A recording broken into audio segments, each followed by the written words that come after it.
대체할 수 없는 정통 경제방송 박근영의 데일리 신트 시간입니다. 반갑습니다. 오늘은 11월 25일 월요일 방송입니다. 모처럼 오늘 저녁에 또 눈 소식도 있다고 들리죠. 일부 지역에 한해서입니다만, 그럼 이번 주에 눈비가 흘리면서 약간 이제 영하로 떨어지는 날씨가 되지 않을까 싶습니다. 날씨는 좀 추워졌지만 오늘은 그래도 코스피가 상당히 따뜻하게 좀 올라오는 모습이었고, 섹터 중심으로 대부분 좀 굉장히 골고루 좀 주가들이 좀 좋았던 하루였기 때문에 월요일 날 일단 한 주의 시작이 상당히 조금은 좀 따뜻하게 느껴지는 그런 하루였고요. 물론 아직도 모자랍니다. 주가들이 아직은 많이 빠진 상태에서 약간 올라오는 거기 때문에 아직은 좀 많이 모자란데, 그래도 최근에 약세 흐름을 일단 벗어나서 주가들이 좀 올라왔다는 점, 이 부분도 상당히 좀 의미가 있는 하루가 아닐까 싶습니다. 안지연님, 티파니님, 탈감님, 하야니아님, 첫사랑님, 첫사랑님, JJ돌돌님, 경제를 알자님, 등골아빠님, 출연량님, 김효주님, 로드만 데니스님, DK님, 민돌아빠님, 맥가이버님, 김정열님, 임누비 엄니님, 우우님, 그리고 양말님, 하야니아님 들어오셨고, 소보연님 들어오셨고요. 사랑초님, 이쁜이 부동산님, 산으로 간다 가비오님도 반갑습니다. 서창민님도 들어오셨고요. 양말님, 박호이님, 미니배짱님 이렇게 쭉쭉 들어오셨습니다. 나와 함께님도 이렇게 들어오셨습니다. 그나마 많이 올랐다지만 이미 떨어져 있는 주식인데 그래도 위안이 됩니다라고 나와 함께님 말씀 주시네요. 오미아님 들어오셨고요. 네, 다들 많이 들어오셨습니다. 자, 그러면 시장 동향, 오늘은 섹터가 너무 많아서 일단은 다 할 수 있을지 모르겠는데 일단 빨리 시작을 해보도록 하겠습니다. 자, 코스피는 22.8포인트 상승 출발 보였습니다. 장 초반에 삼성전자와 반도체 소부장 상승 출발한 가운데 여행과 화장품, 항공, 그리고 온디바이스 AI, 유리기판, 피팅과 밸브, 의료 AI, 비만 치료제 등 제약바이오와 엔터, 미디어, 양자 암호화, 2차전지 등 상승 출발 보였습니다. 이렇게 언급이 안 된 다른 섹터들도 대부분 상승하는 섹터들이 상당히 많이 이제 보였다 볼 수 있겠고요. 미국 주식시장은 특별한 이슈가 부재한 가운데 굳건한 경기 재확인한 순환매 장세가 역시 진행됐습니다.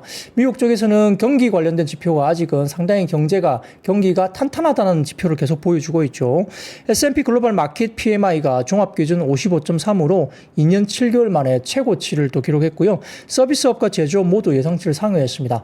자, 첫 번째 자료 좀 띄워주시면, 자, 이 부분도 가운데 보세요. S&P 글로벌 서비스 PMI인데요. 57을 기록했습니다. 녹색으로 나와 있는데 컨센서스가 55.2이기 때문에 상당히 서프라이즈하게 나왔습니다. 그래서 서비스 지표가 상당히 좋다는 거는 역시 제조업보다는 서비스 쪽이 미국 쪽은 좀 비중이 크기 때문에 이런 부분들도 상당히 좀 견조한 거 아니냐 이런 모습이 보이고 있고, 그러다 보니까 12월 금리 인하 확률이 약 50% 초반 정도로 계속 머물러 있습니다.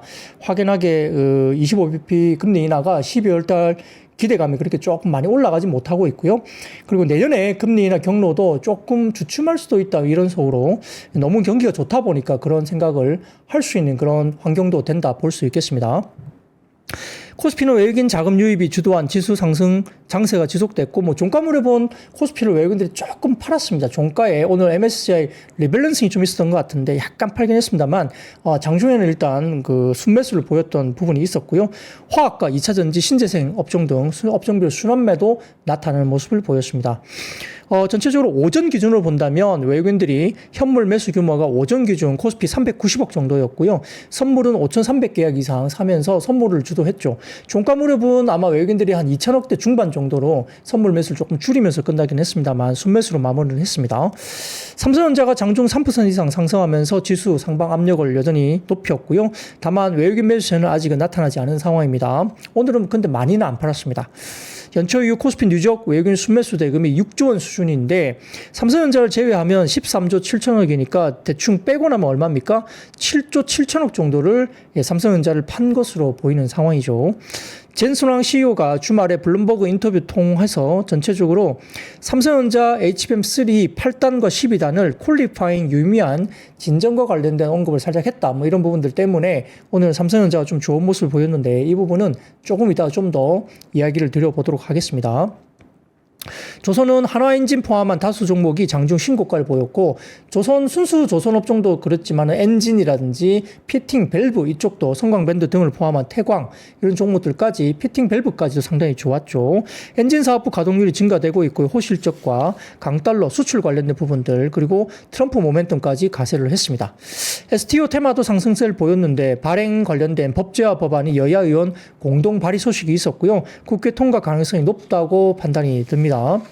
엔터 관련주도 역시 상승세를 보였는데, 문체부 장관이 중국서 문화장관 회담을 가지고 한한령 해제 기대가 모멘텀이 좀 추가되는 모습이었습니다.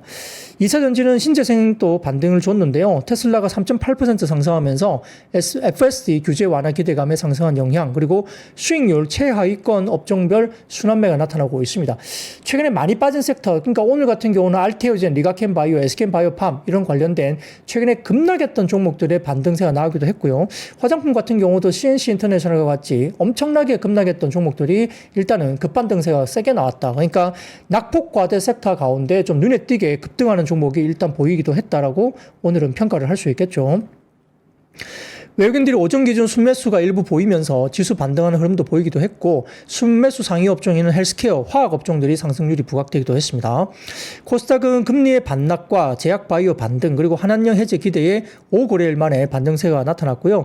지수 하방 압력으로 작용했던 제약바이오 업종과 특히 알테오젠 등의 저가 매수세가 유입되면서 반등을 줬고 지수 상승을 견인하기도 했습니다. 더군다나 중국의 무비자 입국 기간이 15일에서 30일로 확대됐습니다. 한중문화 장관, 관광장관 회담으로 한한령 해제 기대도 다시 부각이 됐고요. 엔터미디어와 여행주도 역시 강세를 보였고, 항공주도 일부 장중에 플러스권으로 나타나기도 했습니다. 그 외에 의료 AI가 루닛이 북미 영상의학회서 AI 진단 솔루션 연구 초록을 발표했다는 것 때문에 루닛 등을 포함한 의료 AI주라든지, 그 다음에 대왕고래 관련해서 금주 첫 시추지 확정 예정 이슈로 대왕고래 관련주도 강세를 보이기도 했습니다. 코스피는 11월 15일 2400선 아래 잠깐 내려갔다가 저점을 확인했고요. 7거래 연속 양봉을 그리고 있는데, 기관 투자자 매수세가 또 유입되기도 하면서 외국인 투자자도 코스피 200 선물 시장에서 매수를 나타내면서 반도체와 2차전지, 바이오 등의 주요 업종에서 시가총이 상위 종목 중심으로 상승세가 두드러졌습니다. 자, 지난 금요일 미국의 제조업 PMI 지표가 예상과 달리 개선되면서 경기 민감주 순환매 양상이 나타났고요. 더군다나 오늘 또 영향을 미친 게 미국의 재무장관으로 소로스 펀드 CIO, 그러니까 최고 투자 책임자 출신의 스콧 베센트가 지명이 됐습니다. 자, 거시경제에 대한 이해도가 높은 인물이라는 평가에 자본시장의 안도감이 또 유입되는 모습도 보이기도 했는데, 자, 이 사람이 일단 지명이 되면서 오히려 어떻게 됐냐면 미국 국채 금리가 내리기 시작했고요. 달러 인덱스도 하락을 나타내면서 중국을 제외한 아시아 시장에서 대체로 주가 지수가 상승세를 나타내는 효과를 봤습니다. 확실히 이 사람이 들어오니까 여러 가지 부분에 대해서 좀 제어가 될 것이다. 그러니까 트럼프 당선인이 들어오면서 제어가 안 되는 몇 가지가 있었죠. 강달러나 이렇게 국채 금리가 높이 올라간다거나 이런 것들이 있었는데, 이 스콧 베센트가 지명되면서 미국 국채 금리가 하락하고 달러 인덱스가 하락하면서 시장에 안정감을 불어넣어줬죠. 그런 것들이 오늘 아시아 시장에 영향을 줬다고 볼 수 있습니다. 업종별로 나타난 호재들과 함께 반등 탄력에 힘을 주는 모습이었고요. 업종별로 코스피는 전기전자, 건설업, 화학 쪽이 강세였고, 반면 운수장비와 증권, 음식료품은 약세였고요. 말씀드렸던 젠슨왕 CEO의 발언 때문에 삼성전자가 일단 강세를 보이는 모습 보이기도 했고요. 그 외에도 반도체 소부장이 일단은 같이 반등세가 나왔습니다. 유럽 배터리 내재화 시도했던 노스볼트 파산 때문에 국내 2차전지 관련 쪽이 반사이익에 대한 기대감이 좀 유입되는 상황이고요. 일부 2차전지주가 일단 올라오기도 했고, 중국 무비자 입국 기간을 15일에서 30일로 일단 연장을 한다는 것 때문에 일부 문화장관 회담이 또 한중 간에 진행이 되면서 한한령 해제 기대감이 발동됐고요. 여행업종, 모드투어 등의 여행업종과 스튜디오 드래곤과 SM 등의 미디어 엔터 업종도 강세를 보였습니다. 그리고 최근에 역시 알테오젠 등이 지금 굉장히 루머에 시달렸는데요. 특허 침해 관련된 이슈라든지 주요 대주주 2대주주가 매도했다 이런 말도 안 되는 이야기가 또 돌면서 그런 매도설 루머 등에 의해서 의구심이 제기됐고 불안 심리가 있었는데, 이게 완화되면서 또 오늘 알테오젠이 7거래일 만에 약 13, 4% 정도 급반등세가 나왔습니다. 그 외에도 리가켄바이오, SK바이오팜, 유한양행, 한올바이오파마, 삼성바이오로직스 등의 바이오 업종들도 전반적으로 저가 매수세가 유입되는 모습이었습니다. 또 이스라엘이 헤즈볼라와의 60일간 휴전에 대한 원칙적 동의가 있었다. 이게 이제 트럼프 당선에 대한 선물이다 이렇게 이야기가 나오고 있는데 거기다가 젤렌스키 우크라이나 대통령 또한 러시아와의 전쟁을 내년에 끝낼 수 있다는 발언으로 하면서 종종 기대감이 유입되면서 오늘 방산주가 좀 빠지고 이 종종 관련된 이 재건 관련주가 조금 올라오는 모습을 보였습니다. 근데 참 웃긴 게 이런 뉴스가 나오는데 오늘 장중에 또 우크라이나가 또 대규모 미사일 공습을 또 러시아 본토로 했다. 이런 뉴스가 장중에 나오기도 했거든요. 이게 뭐가 맞는지 모르겠어요. 그래서 지금 말은 그렇게 하고 미사일 쏘는지는 모르겠지만 장중에 그런 어떤 미사일 공습 관련된 기사가 나오기도 했지만 시장에 크게 미사일 공습에 대한 영향은 시장에 크게 못 미쳤다 이렇게 볼 수 있겠고 오히려 종전 관련된 이슈가 조금 더 지배했다 이렇게 볼 수도 있겠습니다. 여기 따라서 하나 에어로스페이스나 현대로템, LIG, 넥스원 등의 방산 섹터가 역시 약세로 마무리했고요. 코스닥은 바이오, 2차전지, 엔터, 반도체 등의 주요 업종 골고루 호재가 유입되면서 강세를 보였고 업종별로는 기타 서비스와 금융, 건설 등의 전 업종이 강세를 보이는 상당히 좀 그래도 무난한 하루가 아닌가 이렇게 생각해 볼 수도 있겠습니다. 자, 시장이 그래서 오늘은 좀 갖고 계신 종목들이 꽤 오르지 않았나 이런 생각도 좀 들고요. 여러분들 오늘은 그래도 시장 쳐다보시면서 조금 좀 편안하게 시장을 좀 보시지 않았을까 생각도 해봅니다. 네, 보리콩콩님도 들어오셨네요. 네, 새롭게 또 들어오신 분들이 인사를 많이 하고 계십니다. 자, 그런 내용들도 있고요. 글쎄요, 뭐 오늘 제일 힘들었던 섹터가 뭐였었나요? 뭐 실제로 그렇게 보이는 섹터가 별로 없었거든요. 대부분 다 종목들이 섹터들이 좀 좋았기 때문에 방산이 좀 빠진 거 말고는 아주 특별하게 좀 그렇게 빠진 건 없었고 조선 같은 경우는 조금 윗꼬리가 달렸죠. 최근에 워낙 급등했기 때문에 조금 윗꼬리가 달리는 종가 무렵 가니까 좀 빠졌고 오히려 5장에 더 좀 세게 들어온 게 전선 쪽입니다. 전선 쪽이 오히려 5장 좀 세게 들어왔고 LS 일렉이 급등을 했죠. 뭐 그런 부분만 아니라 전선주들 뭐 대한전선 그 외에도 전선주들이 조금 더 종가 무릎에 힘을 내면서 좀 더 상승폭이 커지면서 끝났다. 이런 생각도 오늘 5장에 해보기도 했습니다. 저 그런 것들도 참고를 해보시고 내일까지 또 연장선상에서 연속성이 있을지 한번 지켜보는 것도 좀 필요할 것 같습니다. 전선주가 많이 빠졌죠. 빠지기도. 자, 그러면 그 다음 매크로지표 하나만 더 보여드릴게요. 이게 KB증권 자료인데요. 코스닥의 월별 거래대금입니다. 이게 월별 일평균 거래대금인데 보시면은 자, 막대 그래프가 코스닥이 2000년부터 2023년까지의 일평균 거래대금이고요. 그 다음에 실선으로 보이는 게 24년 코스닥의 일평균 거래대금인데 이게 지금 일평균 거래대금이 이제 올라가고 있습니다.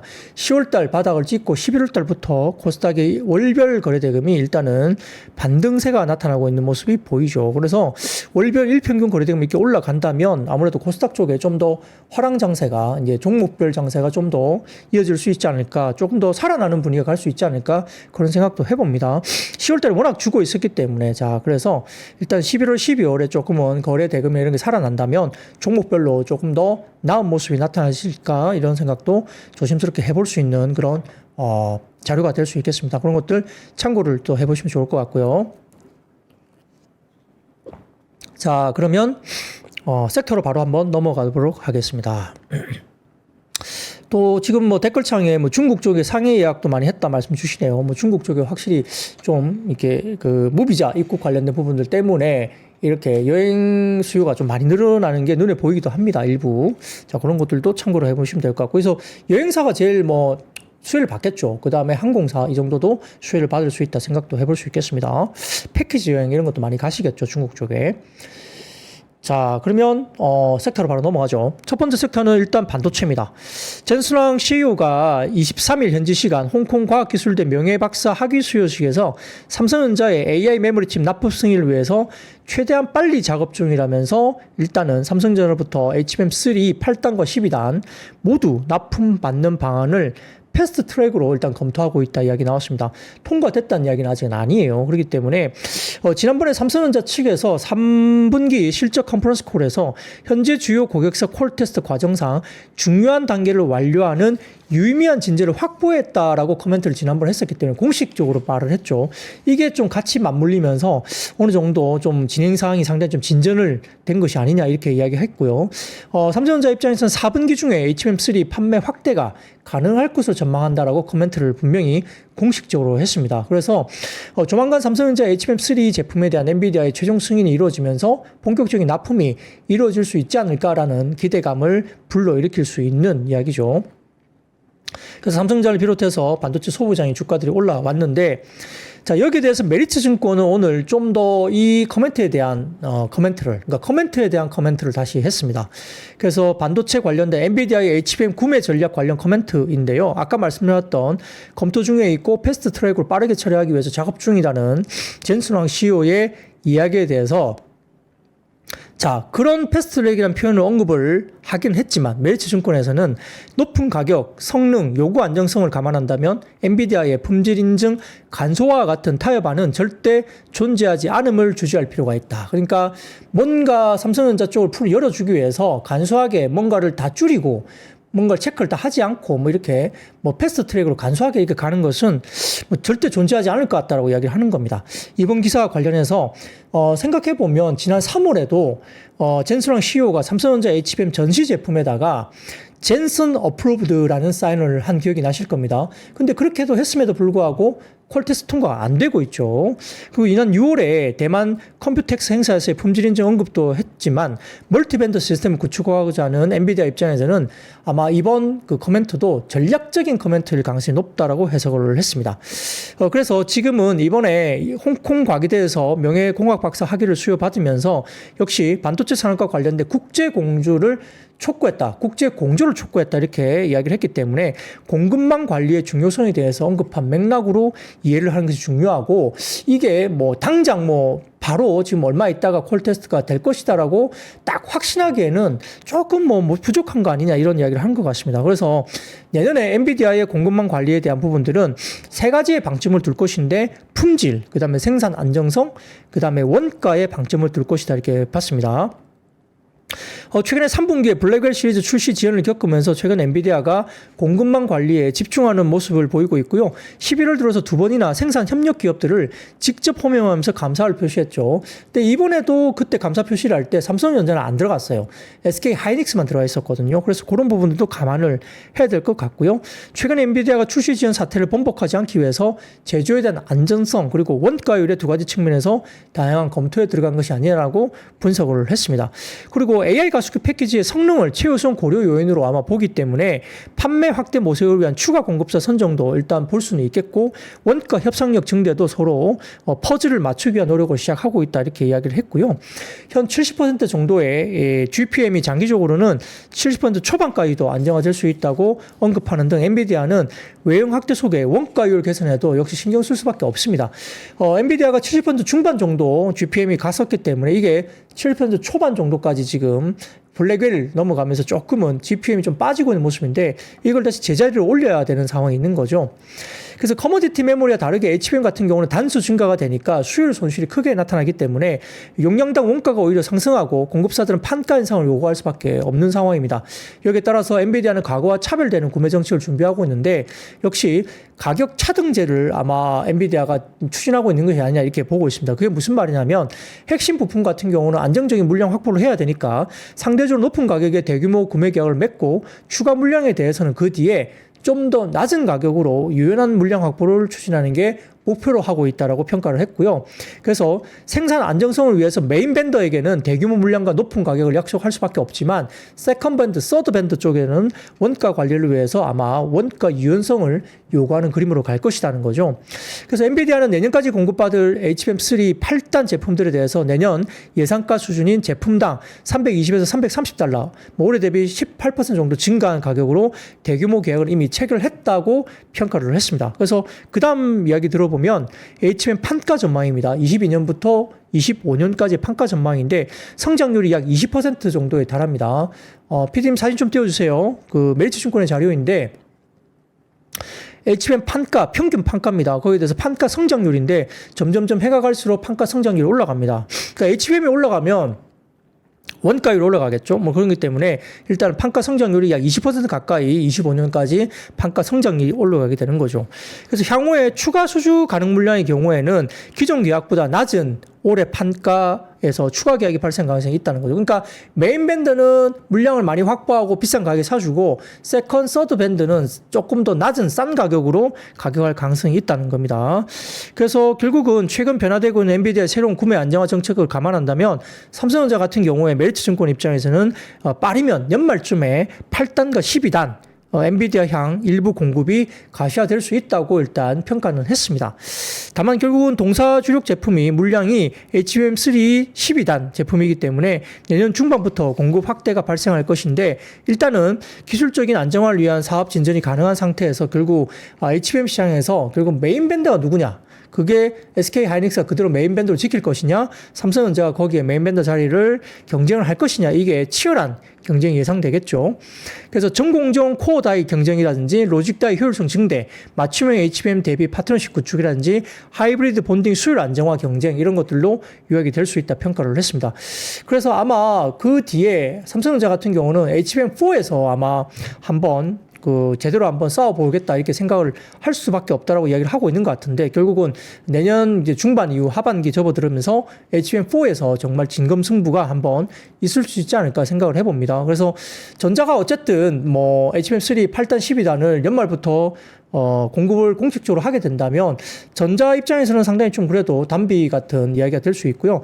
하이닉스도 뭐 크게 또 악재는 아닐 수 있습니다. 좀 주춤할 수 있지만 그래도 전체적인 물량이 늘어나는 과정에서 어떤 주도력은 일단 하이닉스가 뺏기지 않을 걸로 보고 있기 때문에 당분간은 그래서 그게 악재로 작용해서 뭐 그렇게 가지는 않다 이렇게 볼 수는 있는데 근데 시장은 또 영악합니다. 시장은 워낙 영악하기 때문에 일부 또 뭐 수급들은 롱숏 전략을 할 수도 있죠. 뭐 삼성전자 롱 그 다음에 SK 하이닉스 숏, 이런 전략도 누군가는 또 할 수 있기 때문에, 뭐, 단기적으로 삼성전자가 공식적으로 8단 12단 HBM3가 엔비디아에 들어간다, 공식적으로 발표가 나버린다면, 단기적으로는 또 그런 뭐 약간의 수급적인 이슈도 혹시 있을 수 있지 않을까, 그런 생각도 해볼 수 있지만, 그렇다고 해서 지금, 탑픽으로서 시장에서 여전히 삼성전자보다는 SK 하이닉스 쪽으로 좀 더 점수를 좀 주고 있는 것 같다. 해외 쪽, 리포트도 그렇고 대부분 다 아직까지는 삼성전자 쪽에 조금 더 점수를 주고 있는 것 같다 이런 생각을 해볼 수도 있겠습니다.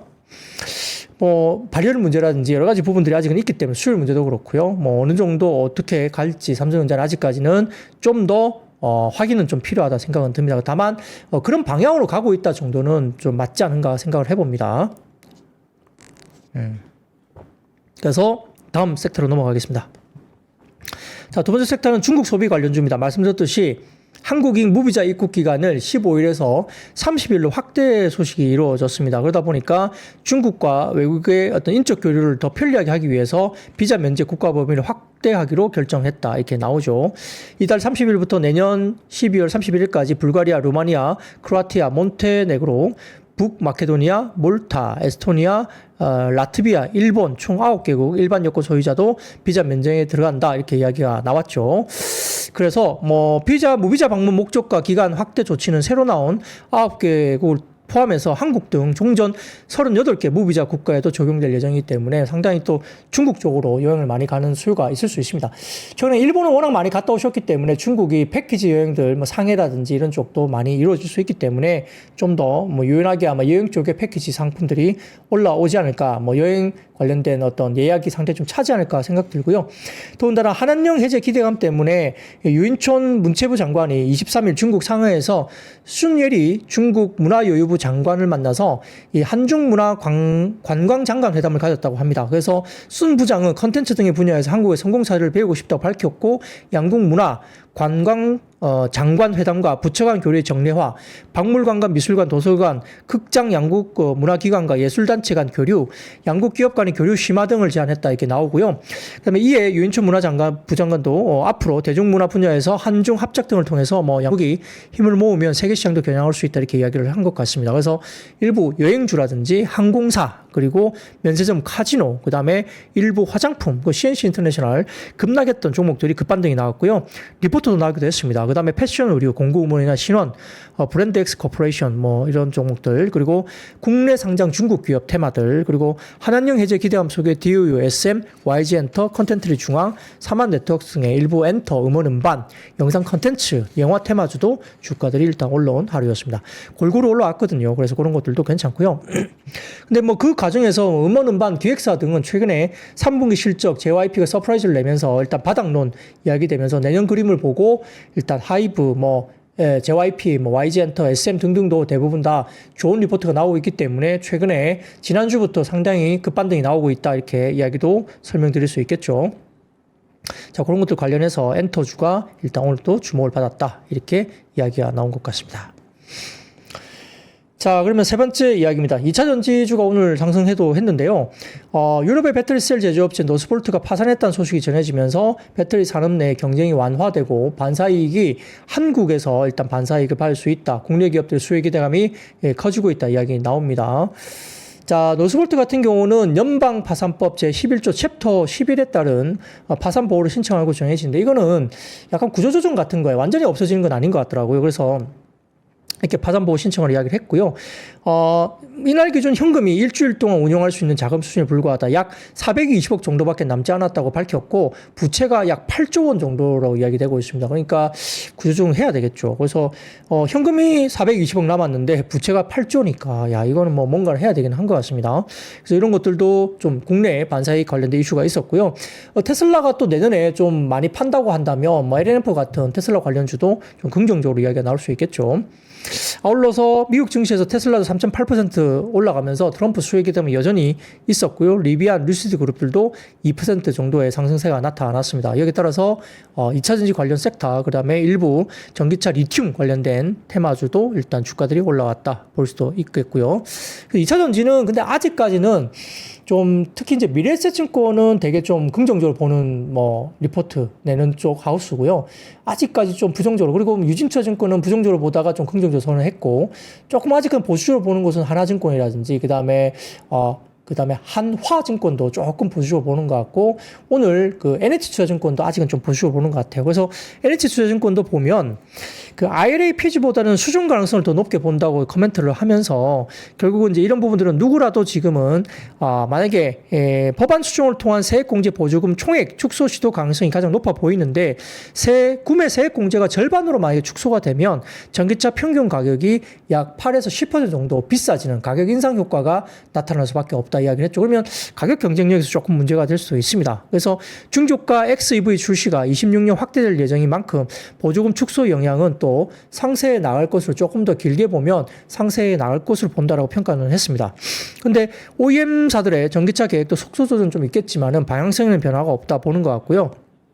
역시나 이야기에 대해서 가는 방향은 맞다고 이야기를 하고 같은데, 반면 이제 유럽 같은 경우는 25년 CO2 규제 강화에 따른 판매 회복, 그러니까 올해 대비 20% 정도 판매 회복을 할 것 같고, 규제가 XEV 판매에 미치는 영향은 크다고 보는데, 영국은 YTD로 17% 증가, 그리고 프랑스는 YTD로 마이너스 4% 감소, 독일은 YTD로 마이너스 19% 감소 정도가 됐습니다. 그래서 25년도에는 유럽 전역에서 판매 회복이 기대되고 연초까지 재고 조정, 그다음에 2, 3월부터 리스타킹 예상되기 때문에 일단은 2차전지 관련해서는 내년 1분기까지는 상당히 좀 좋지 않을 거지만 2분기 정도부터 판매 회복을 좀 기대할 수 있다 이렇게 평가를 했어요.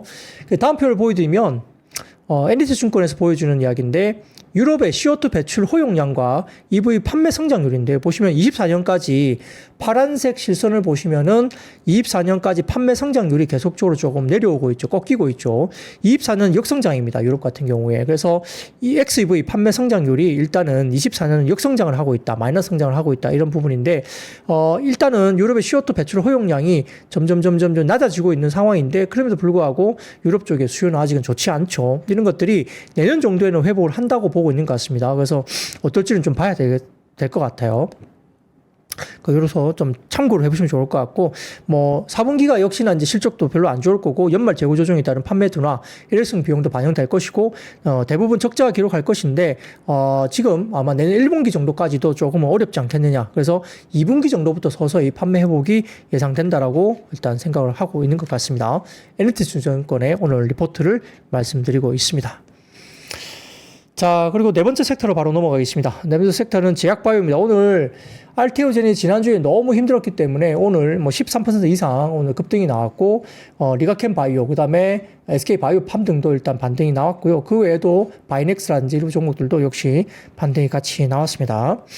자, SK증권의 보고서를 통해서 제약바이오 섹터의 변동성을 결정하는 가장 중요한 변수인 기술적 성과는 매출 성장과 영업이익 확보에 중요한 글로벌 혁신 신약의 FDA 승인이라든지 미래 시장을 견인한 초기 임상 연구개발 측면에서 긍정적인 성과 등을 밝혔습니다. 뭐 그런 회사들이 올해 되게 많았죠.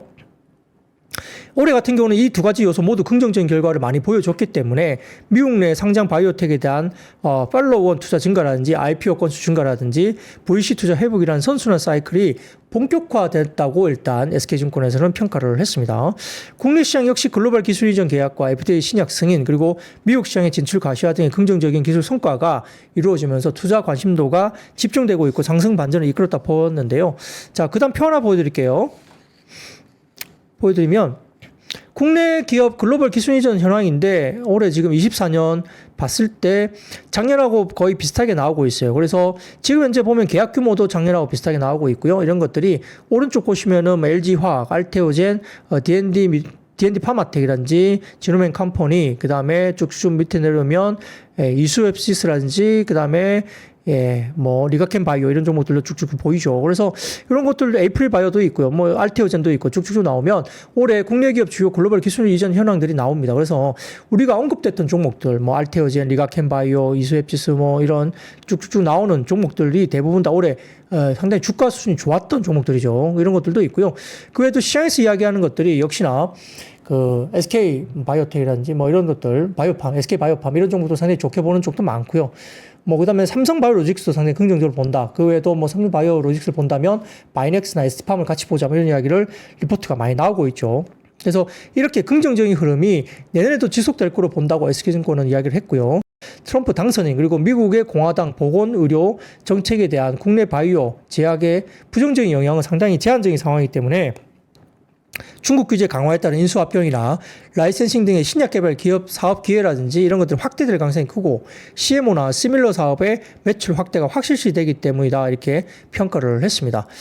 결국은 탄탄한 뭐 과학적 기반을 바탕으로 인해서 뭐 기술적 차별화 경쟁력을 보유한 기업이라든지 마일스톤을 성실히 이행한 기업들 중심으로 옥석 가리기가 본격화될 것이다 보고 있기 때문에 오늘 미래세증권도 비슷한 리포트를 내면서 25년 연간 전망 제약바이오 리포트를 냈는데 거기에도 역시 삼성바이오로직스 뭐 알테오젠, 리가켄 바이오 등등등 이야기가 쭉 나옵니다. 관련해서 셀트리온도 마찬가지고요. 그래서 그런 부분들 중심으로 제약바이오 관련주가 어쨌든 일주일간에 상당히 험난했던 주가 분위기를 좀 돌려놓는 그런 이야기가 오늘 조금은 주식시장에 반영이 됐습니다. 알테오젠은 워낙 뭐 특허 문제 이슈 때문에 말이 많았는데 뭐 사실은 특허에 대한 뭐 폭을 본다면 오히려 이 알테오젠 관련 쪽이 훨씬 더 크거든요. 특허가 확실히 갖고 있고 그다음에 이쪽이 더 큰데 모르겠어요. 그 문제 때문에 뭐 일부 외신에서 해외 쪽의 IB가 리포트 하나 낸 거 가지고 지금 이렇게 일주일 동안 완전히 그냥 급락을 하는 모습이 보여서 상당히 좀 어려웠던 그런 한 주가 아닌가 싶습니다. 자, 그런 것들 중심으로 한번 지켜보시면 될 것 같습니다. 제약바이오는 연속성을 가지고 좀 반등이 나와줘야지 여기서 또 밀려버리면 상당히 당분간 또 조금 시간이 걸릴 수도 있겠다 생각도 들고요. 연속성을 가지고 좀 급반등이 계속 나와줘야 힘을 받고 좀 가지 않을까 생각도 해봅니다. 자, 그러면 다섯 번째 섹터로 넘어가겠습니다. 전선과 전력 설비가 막판에 힘을 좀 냈습니다. 뭐 LS 일렉 같은 경우도 오늘 막판에 좋았고요. 언론에 따르면은 미국의 연방통신위원회 FCC가 20년 만에 해저 케이블 관련된 새 규칙을 제안할 것으로 전해집니다. FCC가 21일 현지 시간 만장일치로 해저 케이블 관련된 규정을 대대적으로 검토해 개선하기로 했다고 알려져 있고 2001년 이후에 처음으로 알려져 있죠. 그래서 해저 케이블 관련 규정을 따져보기란 이유를 해저 케이블 시스템을 둘러싼 기술, 경제, 국가안보 환경이 크게 바뀌었기 때문에 설명했다고 이야기를 하고요.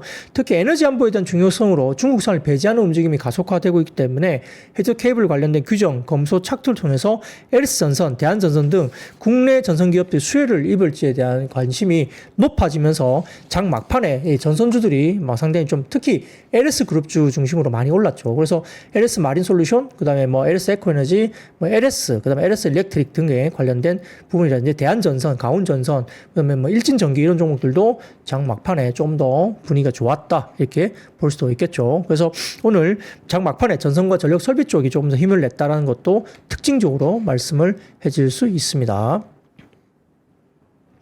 자, 그러면 그런 것까지 5번째 섹터로 지금 말씀드렸고요. 자, 6번째입니다. 오늘 태양광과 풍력 등도 일부 상승세가 나타났습니다. 지난 22일 DS투자증권이 보고서를 냈는데요. 그때 국내 직접 PPA, 그러니까 전력 구매 계약입니다. 국내 직접 전력 구매 계약 제도는 2022년 9월부터 시행됐는데 관련 사업자들이 재생에너지 공급 사업자로 등록되어 전기 판매가 가능해졌다고 밝히고 있습니다. 자, 사진을 좀 띄워주십시오. DS증권의 자료인데요. 왼쪽 보시면 직접 PPA 제도입니다. 이 보면 재생에너지 발전 사업자와 그다음 재생에너지 발전 사업자 쭉 여러 개가 있는데 전력 시장에 줄 수도 있고요. 그다음에 이 사람들이 전력 시장으로 발전 사업자 주면 이 사람들이 수요처에다 바로 주는 거죠. 부족 전력 구입을 수요처에 바로 주고요. 재생에너지 공급 사업자에게 직접 안 줘도 되는 상황으로 볼 수 있습니다. 그래서 이런 부분들이 수요처에다가 어떤 에너지들을 직접적으로 줄 수 있고 이게 22년 9월부터 시행됐는데 이런 부분들이 결국은 상당히 좀 그 관련 사업자들 재생에너지 공급 사업자 등록이 많이 이제 되면서 가능한 전기 판매가 가능한 상황이 됐다. 그래서 제도 시행 초기에는 태양광, 풍력 등 많은 발전량 확보가 쉽지 않았기 때문에 그리고 전력 구매 단가가 비쌌기 때문에 수요가 많지 않았는데 지금 표를 보시면 오른쪽 보세요. 보시면 산업용 전기 요금은 지금 킬로와트 시당 175원 정도가 됩니다. 근데 태양광 전력 구입 단가는 킬로와트 시당 135원 정도 돼요. 134.7원. 그러니까 135원 정도가 됩니다. 그러다 보니까 전력 구매 단가가 지금 그때 당시에는 비싸서 수요가 많지 않았지만 22년 이후에 전기요금이 본격적으로 오르는 가운데 태양광은 구입 단가가 계속 낮아지면서 가격 경쟁력이 생긴 거라고 이제 평가를 받죠. 지금 제가 말씀드린 대로 산업용 전기요금은 올해 기준 킬로와트 시당 170원, 그리고 한국전력이 구입한 태양광 전력 구입 단가는 135원이기 때문에 특히 전력 사용량이 많은 대기업들의 전력비 부담이 커지고 있는 REC 가격도 오르고 있기 때문에 15년에서 20년 장기 고정계약 구조인 PPA 체결원은 태양광과 풍력, 수력, 해양, 지열, 바이오에너지 등이 됐다고 밝히고 있습니다. 재생에너지 PPA 가격 경쟁이 올라가고 있기 때문에 인정 발전원인 태양광, 풍력 발전에 대한 수요가 늘어날 것으로 기대를 하고 있고 발전업, 그다음에 기자재 등의 국내 노출도가 높은 기업들의 수혜도 예상된다고 평가를 했죠. 그런 것들이 아까 말씀드렸던 태양광, 풍력 관련주들이 주가들이 같이 올라왔고요. 뭐 CS 베어링이나 태용 뭐 이런 종목들도 같이 올라온 거고 최근에 이제 뭐 쉘가스나 뭐 이런 쪽도 있기 때문에 피팅 이런 쪽도 역시 뭐 성광밴드라든지 태광 이런 쪽도 역시 같이 피팅이나 이런 밸브 업체들도 최근에 주가들이 꽤 좋은 모습이다 나타나고 있습니다. 미국 시간에서 미국 증시에서 주말 사이에 솔라 엣지 테크놀로지스가 10.7% 그리고 인페이지 에너지도 4.28, 슐츠 테크놀로지 그룹도 9.77, 썬론도 2.84%, 퍼스트 솔라도 2.25 등의 미국 시장에서 태양광 등 신재생 에너지 관련주도 일단은 상승 마감한 것도 같은 긍정적인 영향을 미쳤다고 볼 수도 있겠습니다. 자, 그러면 물 한잔 마시고 7번째 섹터로 넘어가겠습니다. 자, 7번째. 역시 연상선상에서 조선과 조선기자재가 상승세를 보였는데 단기적으로 조선기자재 피팅 밸브도 많이 올랐죠. 지난주부터 올랐기 때문에. 그래서 오늘 종가 무렵에는 조선주는 조금 이제 윗꼬리를 달았고요. 일부 조선주는 마이너스도 나오는 종목이 조금 있었습니다. 그래서 살짝 지금은 조금 뭐랄까 조금 좀 고민되는 자리까지 온 것 같아요. 조선주 같은 경우도. 그래서 SK증권은 보고서를 통해서 조선 3사 모두 내년부터 공정 개선과 23년 고선가 수주분에 대한 점진적인 건조 비중 확대 효과에 따라 뭐 실적 개선세는 안정적으로 갈 것이다 이야기하는 것 같고 이거는 뭐 공통적으로 이야기하는 겁니다. 그래서 작년까지 우려가 컸던 1, 2년 문제도 해결되면서 공장 정상화에 대부분 진입을 했고 환율과 강제 부분의 우호적인 기조도 내년에 이어질 것으로 설명했고요. 가스 운반선 중심의 견조한 수수료를 비단으로 유지가 높은 레벨의 백로그와 쉽게 깨지지 않을 셀러스 마켓으로 인한 높은 레벨의 신조선가가 계속되면서 일단 조선업 상승 사이클에 대한 지속적인 컨빅션을 더욱 견고하게 하는 한 해가 될 것으로 SK증권은 일단 평가를 했습니다. 그러니까 여러 가지 우호적인 환율, 강제 부분의 우호적인 기조도 있고요. 그 다음에 가스 운반선 중심의 견고한 수세. 우리가 특성 같은 경우는 한국 조선사들 70% 과점하고 있는 시장입니다. 그렇기 때문에 뭐 컨테이너선과 탱커 등보다는 이쪽이 돈을 더 많이 벌고 하기 때문에 과점하고 있는 시장 쪽에 발주가 많아지니까 좋아진다 이런 이야기를 하는 거겠죠. 근데 그런 것들이 오늘 처음 나온 게 아니고 벌써 이제 이야기가 나오면서 주가들이 올라온 겁니다. 그래서 그 다음 사진 하나 보여드리겠습니다. 여기 보시면 글로벌 LNGC 발주 척수 추인데요. 보시면은 회색 부분이 2024년까지인데 오렌지 색깔 오른쪽 보시면은 최근 흐름보다 역시 많이 올라와 있죠. 이렇게 붉게 점선으로 되어 있는 가로축으로 되어 있는 붉은 점선이 2011년부터 23년 연평균 발주 척수입니다. 거의 뭐 50척, 60척 정도 되는데 그것보다 조금 높게 형성돼서 25년부터는 약 90척 가까이 지금 발주가 나오는 거죠. 그래서 발주 예상 척수가 과거 평균 대비 한 3, 4년 정도 높게 나타날 거로 보기 때문에 국내 조선사들에게 수혜가 아니냐 이런 이야기를 하는 것 같고요. 자, 그 다음 표 보여드리면 한국 조선사별 LNGC 인도 및 인도 예정 척수입니다. 보시면은 확실히 4개 회사들이 지금 24년도보다 25년도가 더 높아지고 26년도도 거의 준하는 모습이 나타나죠. 그래서 이렇게 인도 예정 척수가 올라와 있습니다.